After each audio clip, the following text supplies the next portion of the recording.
Saki Sanobashi, also known as Go for a Punch. If you've been in online anime circles long enough, you may have heard of this one.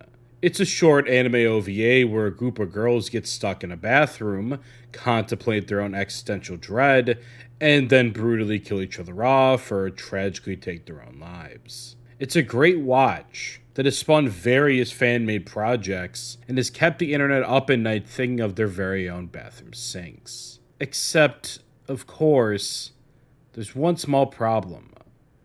The anime probably doesn't even exist.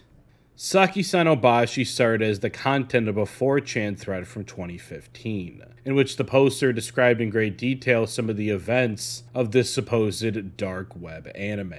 Ever since then, the internet has been in a frenzy searching for this lost media. You can easily watch other videos or read articles about all of that, and since I don't want to waste your time here, I instead want to talk about the allure of such a series.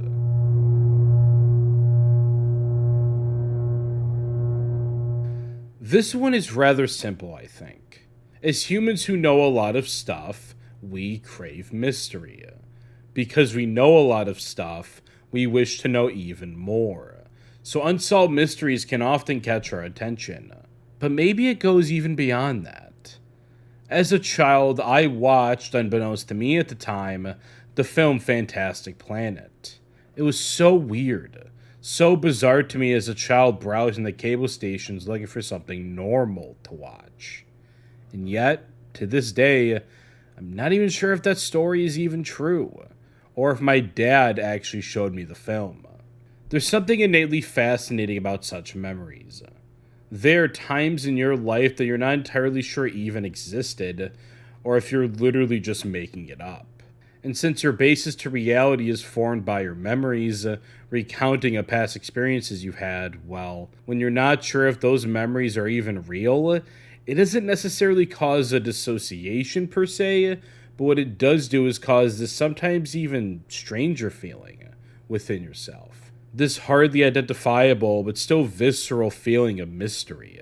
Honestly, it's almost nostalgic. Home is a hard concept to pin down. It's not always a place as many people with broken childhoods may tell you. Rather, it can often be described as just a feeling.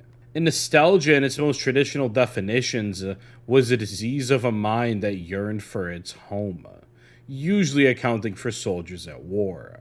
Nowadays, the definition has shifted towards more of a longing for a special time in one's life, and whether that emotional response is positive or negative, I'm not really sure it matters here. My point is that home is a concept, not necessarily a place. Being with friends or family can often elicit the same reaction that being in your bedroom can.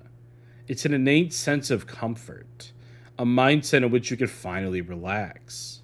In this case, home is a state of being that is longed for, usually during conditions where one feels great discomfort. Nostalgia, then, is the embodiment of this feeling, the emotion we attach to this longing. But while in the traditional sense, nostalgia is a longing to return to one's homeland, the modern context makes it so we don't have much of a concrete value to strive towards. Many don't know where or what their home is, as many people grow up within the ever-changing landscape of the internet, where they feel the most happy or comfortable on sites long dead like Club Penguin. If nostalgia is a longing to return to that mental place, then what do you do when the facilitator to that memory is no longer around? Or, worse yet, what do you do when that feeling of nostalgia was placed within a memory that you're not even sure even happened? Or, even worse still, what do you do when you feel a stray feeling of nostalgia for something that doesn't even exist? I feel nostalgia for Saki Sanobashi, and yet I've never seen it. I've never watched it. I don't have the only remaining secret VHS tape of it in my basement. How is this even possible? Art is weird. We all live within a collective consciousness, and all art is an expression of the ideas and feelings that permeate that collective. In essence, all art comes from the same interconnected web. And while this does mean that no artistic idea is ever wholly original, what it also means is that you can feel nostalgia for something you've never experienced, that never even existed. We search for lost media because of the innate mystery behind it, yes, but also because we feel familiar with what we're looking for. We feel nostalgic for Saki Sanobashi because we watched or read a series like Elfenlied. We resonate with the existential themes because we watched a random YouTube video called Dolphin. I want to be Hatsune Miku too. Maybe no memory is real. Maybe nothing even exists. But this emotion, this visceral feeling of nostalgia, that's real. And in a world where you can't be certain of a lot, I think we take an immense amount of comfort from that. Nostalgia can often become our very home. Fantastic Planet is not lost media. I watched it in a theatrical rerun in Salem a couple of years ago even. Yeah, the story kinda sucked. Art style was cool though. But it brought back those memories for me. It made me realize they are real. Likewise, watching Saki Sanobashi videos of real lost or even fake media made me realize that some of my own memories are real. Traumas, happy memories. It's all interconnected.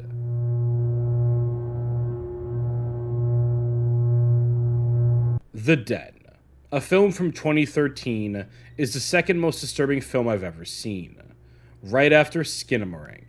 And that's because it does not portray ghosts. It does not portray complicated negative feelings that can only be represented through horror media. While I appreciate the latter thing greatly, even more than being scared, it still doesn't create that visceral feeling of fear, at least most of the time.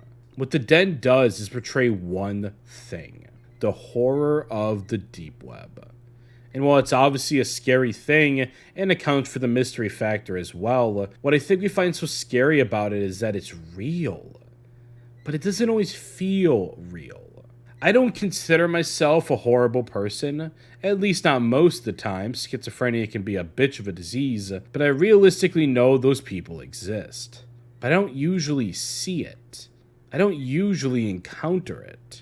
Most people are not irredeemably horrible human beings. And because of that, we can't usually imagine what a horrible person even is. We hear about them on the news, sure, but what that does is create a line in the sand of good people and bad people. And while the term bad is used for a lot of individuals, where I think it's a bit more complicated, I do still believe there are truly evil people out there. And they're so close. While you're playing Club Penguin, someone is using that same internet access for less savory things. They're so close, and yet you may never know about them. The end of the film, which I won't spoil, fully illustrates this point, and you can even see it with our politicians. True crime is very popular. And I think that mostly comes from an allure with the other side of that line. We want to know how their minds operate, why they do what they do. And while we may never truly have that answer, we still want to know. Essentially, the horror of the deep web is the knowingness that human-made horrors are all around you.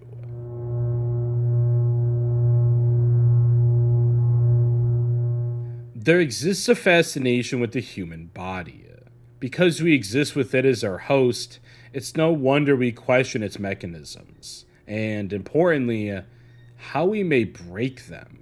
This is fundamentally why body horror exists, but it extends even past that. Violence sometimes is the message. And while I plan on making an entire video dedicated to that last point, let's take a quick look at Deku from My Hero Academia. I, admittedly, find it kind of cool when, in the earlier scenes especially, he busts up his body. And honestly, I'm not entirely sure. Again, I think this comes back to this fascination with our meat husks. Perhaps you want to know if there's something deeper inside, a soul or a true mind. Or if we are truly just our brains and bodies. When our host withers away and dies, what will remain? Please look at the screen. Your eyes are fine, but your mind, it starts to unravel their face, every single detail becoming foreign to you now. It disgusts you. Your friend disgusts you. You begin to question what a person even is, what a human even is. Are they human? Am I human? Your mind doesn't understand. How could it? They no longer appear before you as a person, but rather as some sort of alien, a monster. You're the only person left in the world, and you have no idea why. Your friend, someone you've known for years, you suddenly don't know them anymore. Saki Sanobashi, the anime that probably never was, analyzes this fascination, mostly in the way that most body horror does. It dissects. And in this dissection of the human body, perhaps we can come closer to the answer that plagues humanity. What remains? Also, disclaimer, please don't actually do that to your actual body. It's more of a metaphor, but I think you get my point. And, as always, thank you for watching.